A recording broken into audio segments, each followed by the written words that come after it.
देवी की साधना का पर्व नवरात्र बहुत करीब है। देखिए, वचन तो कलौचंडी विनायक को ही कहता है। कलयुग में चंडी और विनायक की ही पूजा सर्वोपरि है, सर्वमान्य है, मुख्य है। ऐसी बात नहीं है कि अन्य देवों की पूजा का कोई फल नहीं है। फल तो है ही। लेकिन कलयुग में चंडी और विनायक, चंडी या विनायक की शरण में गए बिना कुछ कार्य नहीं होता। तो कलयुग में जल्दी सफलता चाहिए, जल्दी से काम करवाना है, या तो चंडी दुर्गा देवी की पूजा करें, या फिर विनायक अथवा गणेश की पूजा करें। ये जरूरी है। देवी का पर्व नवरात्र बहुत करीब है, और साल में 2 बार नवरात्र मुख्य तौर पे आते हैं। कुछ लोग गुप्त नवरात्रि मिला करके 4 नवरात्र भी मान लेते हैं। अब इसके बारे में ज्यादा कुछ मैं नहीं कहना चाहूंगा।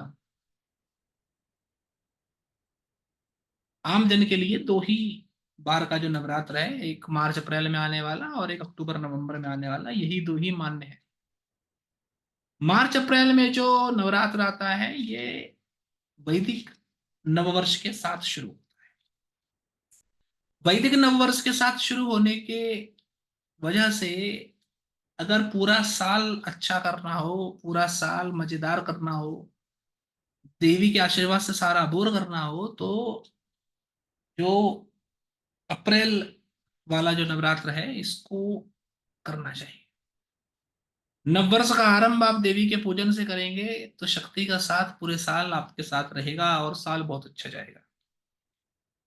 मैंने देखा है कि जो लोग नवरात्र, जो कि नववर्ष के साथ शुरू होता है, उसका उस समय देवी का पूजन करते हैं, उनका जनरली साल बहुत अच्छा जाता है। और ज्यादातर वो जो लोग होते हैं जिनके जीवन में साल में कभी ना कुछ परेशानियां लगी ही रहती हैं, वो ज्यादातर वही लोग होते हैं जो कि देवी का पूजन साल के शुरुआत में नहीं करते। तो बहुत जरूरी है कि किया जाए। और अक्टूबर में जो अक्टूबर नवंबर में जो दुर्गा पूजा आती है, उसमें कलश स्थापन करते हैं।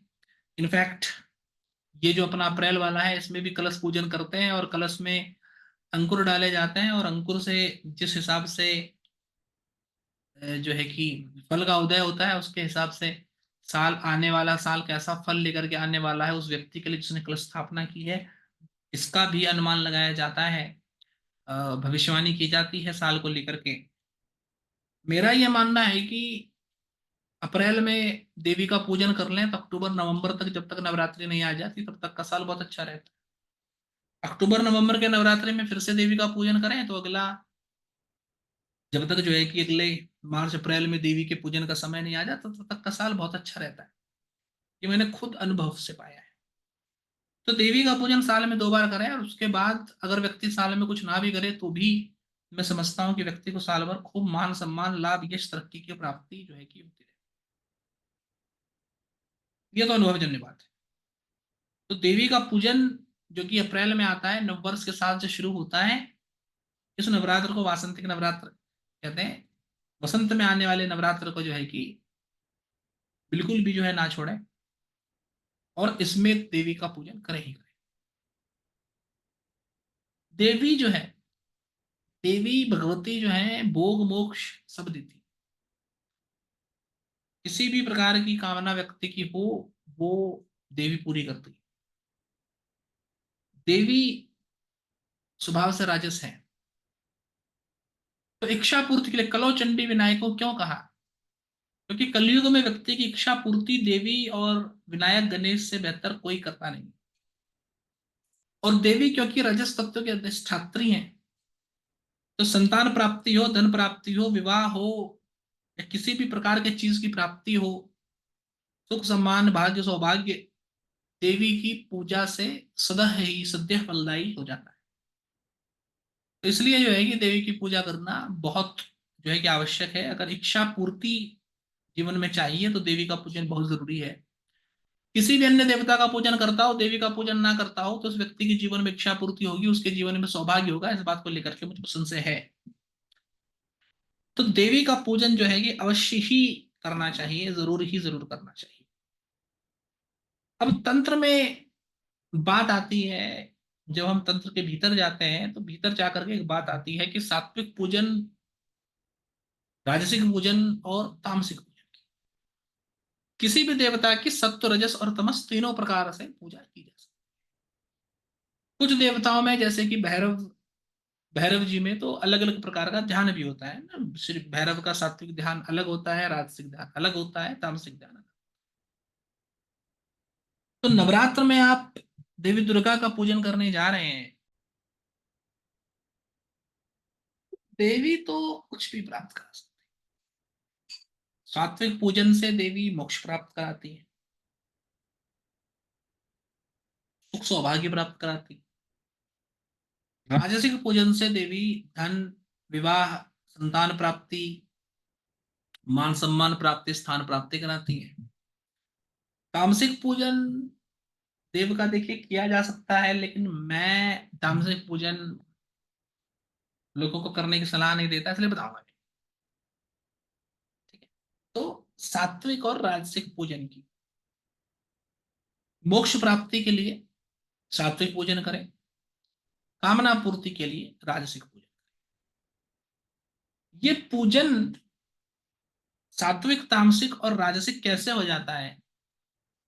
जैसा मैंने पहले कहा कि भैरव जैसे देव जो है उनमें तो सत्व रजस और तमस ध्यान अलग अलग प्रकार से आता है। तो जिस प्रकार का ध्यान करें उसी प्रकार के रूप का आवाहन होता है, उसी प्रकार से पूजा होती है। देवी में जो सात्विक, राजसिक और तामसिक रूप है, इसका अलग से कोई आवाहन या उसके लिए अलग से कोई ध्यान या उसके लिए अलग से कोई स्तुति ऐसा नहीं है। तो देवी को साधक अपने अनुसार से किसी भी रूप में जो है कि जैसी जाकी रही भावना, जैसे प्रभु मुहूर्त देखे थे वैसे अपनी भावना के हिसाब से देवी जो है कि आवाहन हो सकता है। मेरी ये समझ है, जहां तक मुझे समझ आता है, जहां तक मैंने किया है, जाना है, जो अनुभव है, बहुत तुच्छ बड़ा छोटा अनुभव है देखिए, कोई बहुत ज्यादा अनुभव तो नहीं है, तो अपने आप को कोई अथॉरिटी तो मैं नहीं कह सकता हूँ, लेकिन छोटी मति में, छोटी मति में, छोटी बुद्धि में जितनी बात घुसती है उसके हिसाब से मैं जो है कि आपको बताऊं। अगर सात्विक जो ध्यान है,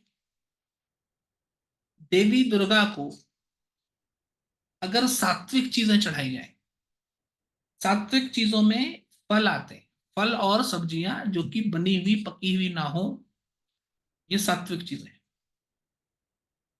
फल इसमें देखिए मीठा होना चाहिए, कड़वा, कसैला, खट्टा ऐसे फल जो है कि नहीं चढ़ाने चाहिए देवता को। तो मीठे फल, रस्सेदार सब्जियां अगर देवी को चढ़ाई जाए तो इसको सात्विक माने। इसका भोग लगा करके देवी का पूजन करने से देवी के सात्विक रूप का आह्वान होता है, जिससे कि मोक्ष प्राप्ति होती है, देवी का आशीर्वाद, देवी की अनुकंपा की प्राप्ति होती है। सात्विक पूजन करने से एक चीज मैं समझता हूँ कि व्यक्ति जैसे देव का पूजन करता है वैसा ही उसका खुद का स्वभाव भी होता जाता है। तो सात्विक देव का पूजन करने से व्यक्ति खुद भी सात्विक होता रहता है। तो अगर खुद के भीतर कोई बदलाव चाहिए, खुद की बुद्धि, खुद के सोच, खुद के व्यवहार में कोई बदलाव चाहिए, तो देवी के सात्विक रूप का पूजन करने से ही वो बदलाव आता है। अब देखिए वो बात है ना, बुरा जो देखन मैं चला, बुरा ना मिले या कोई, जो मन खोजा अपना, मुझसे बुरा ना कोई। तो अगर हमको कुंडली से ऐसे पता चलता है या व्यक्ति को ऐसे पता है कि मुझ में कुछ बुरी आदतें हैं जिसको मुझको दूर करनी चाहिए, तो देवी के सात्विक रूप का पूजन जो है कि बहुत जरूरी है। और जब तक आदमी अपना खुद का दोष नहीं देख लेता, जब तक आदमी खुद में बदलाव नहीं कर लेता, तब तक उसके आसपास कुछ बदलता नहीं है।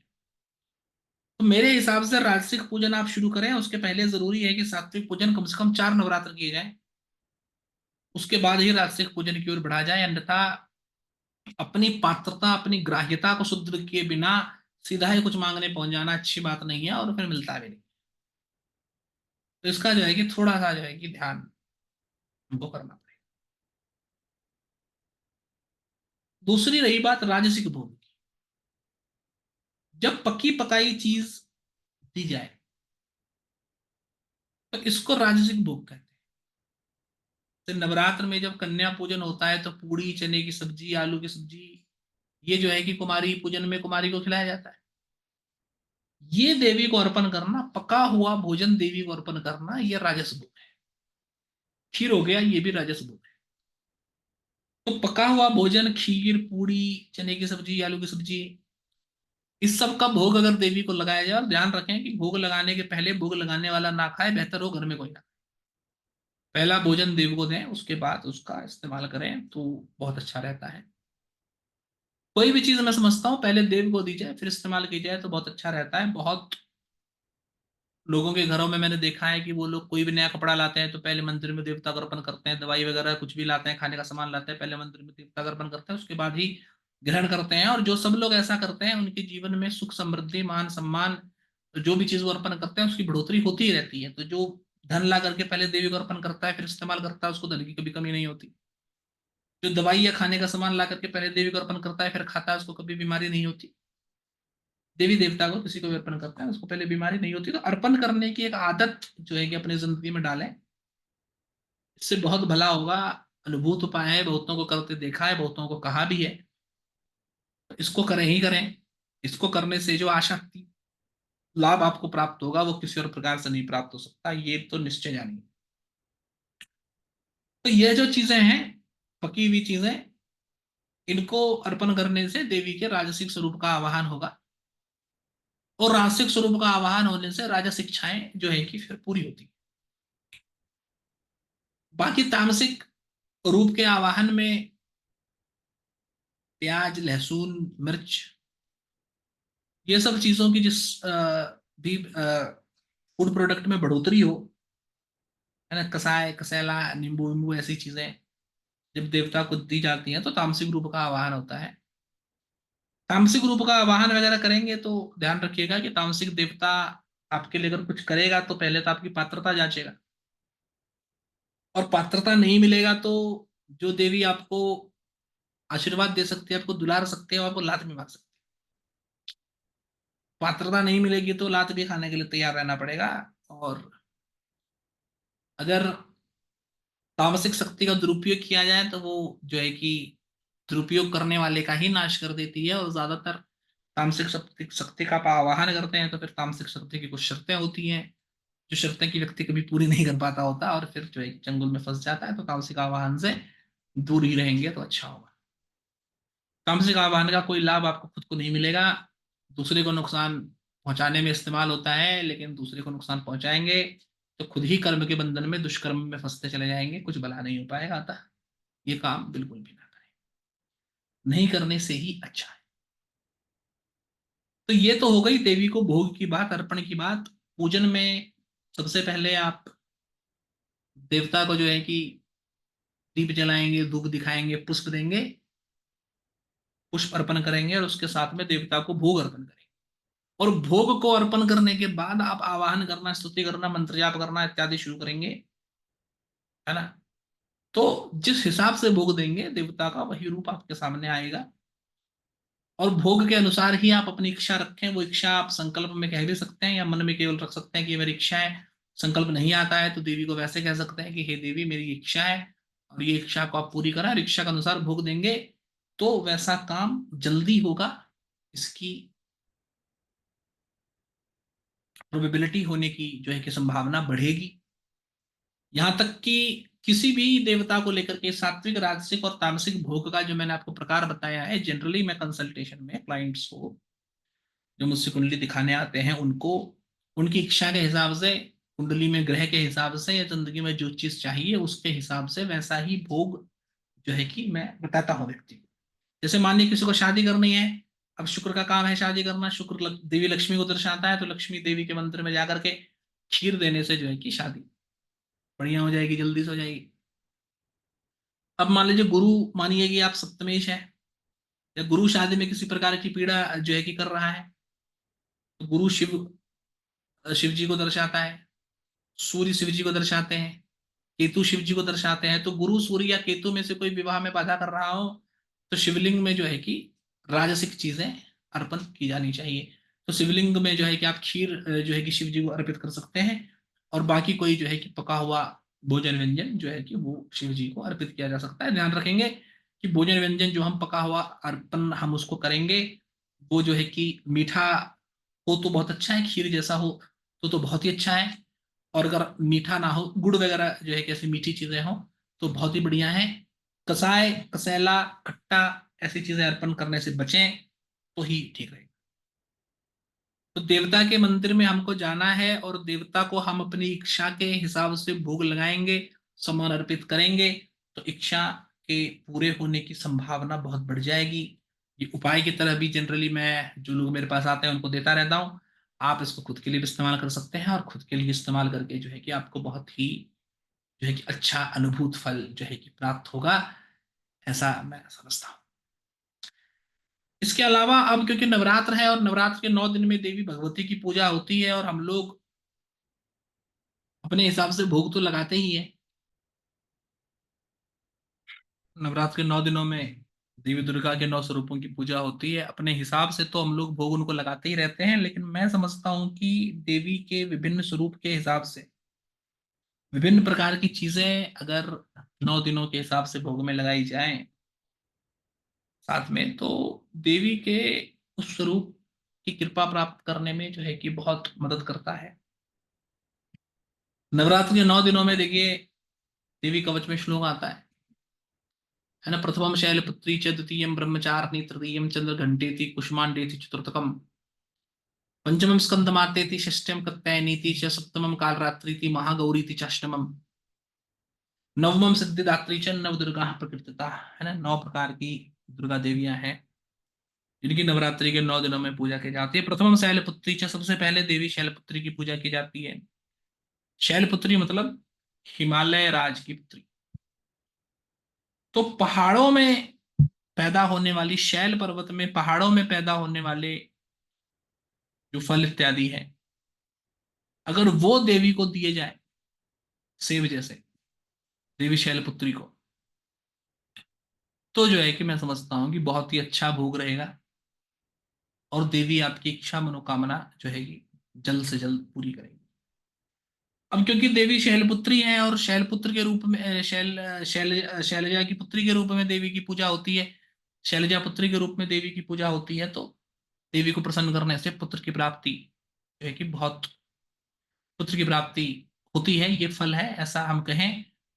फल तो देखिए किसी भी देवी को प्रसन्न, एक भी देवी को प्रसन्न कर लेने से जो भी व्यक्ति की इच्छा है सब पूरी हो सकती है, लेकिन फिर भी अगर मुझे कहना हो कि स्पेसिफिकली क्या चीज की पूर्ति होती है, तो पुत्र प्राप्ति या पुत्री प्राप्ति की कामना के लिए देवी शैलपुत्री का पूजन बहुत ही अच्छा। द्वितीय ब्रह्मचारिणी, दूसरी देवी ब्रह्मचारिणी देवी है। कच्ची सब्जियां जैसे ककड़ी खीरा इत्यादि सब खाने से ही ब्रह्मचर्य की रक्षा होती है, तो ऐसी सब्जियां जो है कि देवी ब्रह्मचारिणी को देने से, अर्पण करने से बहुत अच्छा रहता है। देवी ब्रह्मचारिणी तपस्या के अंत में निर्जला तपस्या करती थी, तो द्वितीया के दिन अगर दिन भर निर्जला रह लिया जाए या कम से कम पानी पिया जाए, बिल्कुल भोजन ना किया जाए, तो बहुत ही अच्छा। देवी ब्रह्मचारिणी जो है कि बहुत ही प्रसन्न होंगी। और देवी ब्रह्मचारिणी की प्रसन्नता से ब्रह्म के जैसा आचरण व्यक्ति का हो जाता है, ब्रह्म के जैसा स्वभाव व्यक्ति का हो जाता है। और आपको ये बात तो हम सब जानते ही हैं, व्यक्ति को जो भी फल मिलता है, मान सम्मान मिलता है, वो उसके स्वभाव के अनुरूप ही मिलता है। तो देवी ब्रह्मचारिणी की कृपा से ब्रह्म के जैसा आचरण हो जाता है, और ब्रह्म के जैसा आचरण होने से जो है कि व्यक्ति को जीवन में चहुं ओर से मान सम्मान प्रतिष्ठा की प्राप्ति जो है कि देवी ब्रह्मचारिणी की कृपा से होती है। तृतीयम चंद्र घंटे थी, माँ चंद्र घंटा, कोई भी फल जो कि गोल हो, अनार हो गया जैसे,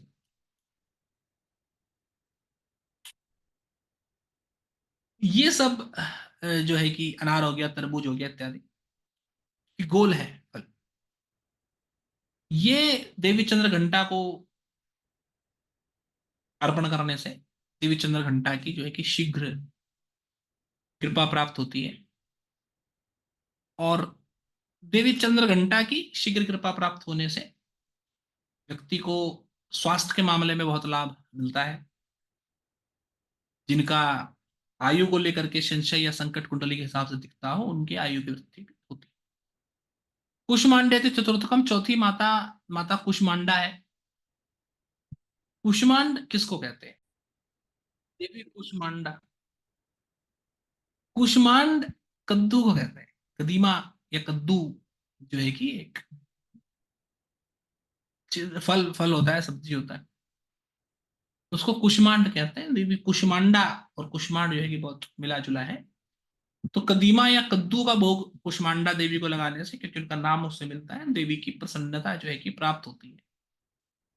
और देवी कूष्मांडा की प्रसन्नता प्राप्त होने से जिस प्रकार से कूष्मांड ढका रहता है अपने आउटर सेल से, उसी प्रकार से व्यक्ति अपने शुभचिंतकों से, घर परिवार वालों से घिरा रहता है, इन सबसे सहयोग प्राप्त करता है, और व्यक्ति के घर परिवार वाले, भाई बहन, माँ बाप सुरक्षित रहते हैं, और इतनी अच्छी स्थिति में एक दूसरे का सहयोग करते हुए रहते हैं कि कोई भी ऐसे परिवार को देख करके जो है कि खुश होता है, कि मतलब बहुत अच्छा एग्जाम्पल जो है कि रहता है। तो सिर्फ अपनी ही नहीं, अगर अपने पूरे घर परिवार की जो है कि सुख शांति समृद्धि की कामना हो, तो देवी कुष्मांडा को मैं समझता हूँ कि जरूर प्रसन्न करना चाहिए।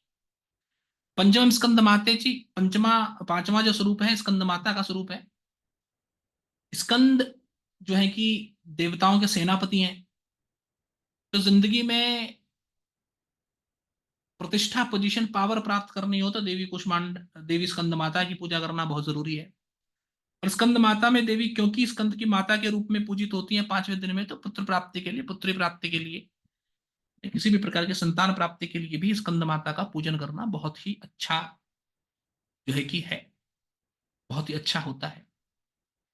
अब स्कंद माता में, क्योंकि स्कंद की माता के रूप में देवी की पूजा है, पूजा होती है, तो मैं समझता हूं कि अनार जैसे फल जो कि अंदर से लाल होते हैं, वो चढ़ाने से देवी कुष्मांडा की कृपा जो है कि प्राप्त होती है। षष्टम कात्यायनी च, छठी देवी देवी कात्यायनी है। कात्यायन ऋषि की पुत्री होने से उनका नाम कात्यायनी पड़ा। कात्यायनी को आप कल्याणी नाम से भी समझ सकते हैं, यही पर्टिकुलर रीजन है। देखिए दक्षिण भारत में शादी को कल्याण भी कहते हैं, है ना, शादी को कल्याणम या कल्याण भी कहते हैं, इसलिए देवी कात्यायनी की पूजा लोग शादी के लिए भी करते हैं। तो विवाह में बाधा आ रही हो, विवाह में अड़चन हो रही हो, शादी करनी हो, तो देवी कात्यायनी का पूजन करना चाहिए।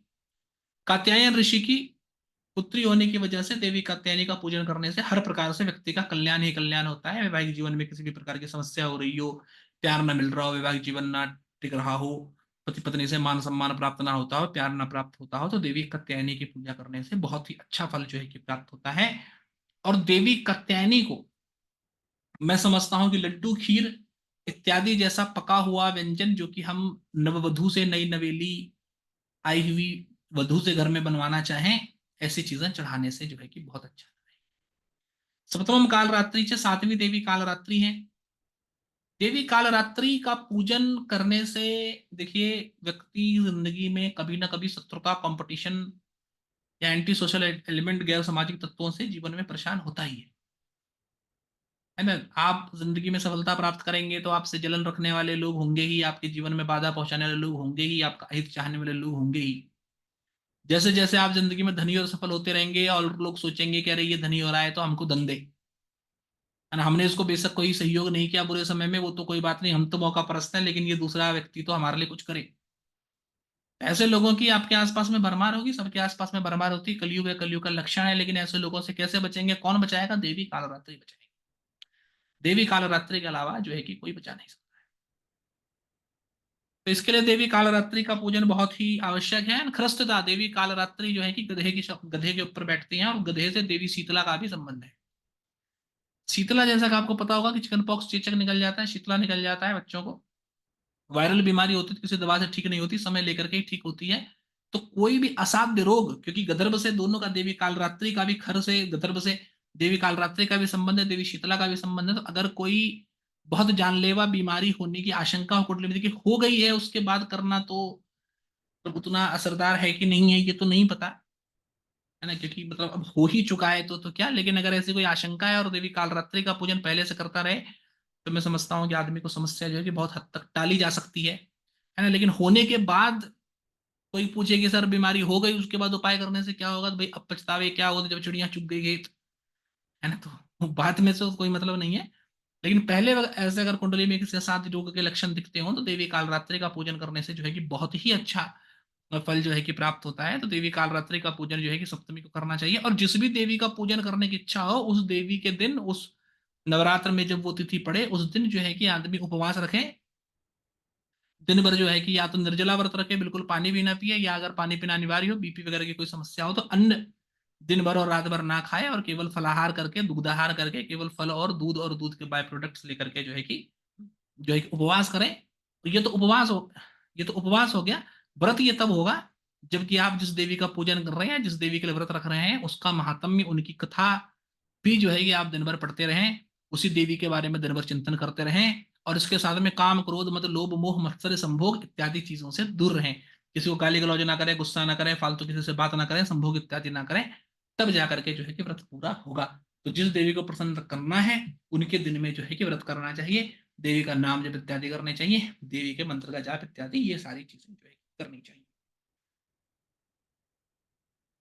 देवी कालरात्रि को जो बहुत रस्सेदार फल और सब्जियां होती है, कड़ी खीरा जैसी चीजें, ये अर्पण करनी चाहिए। इसको अर्पण करने से मैं समझता हूं कि बहुत अच्छा फल जो है कि प्राप्त होता है। साथ ही काले रंग के, डार्क रंग के, गहरे रंग के जितने भी फल इत्यादि हैं, तरबूज वगैरह, ये देवी कालरात्रि को अर्पण करने से जो है कि अच्छा फल प्राप्त।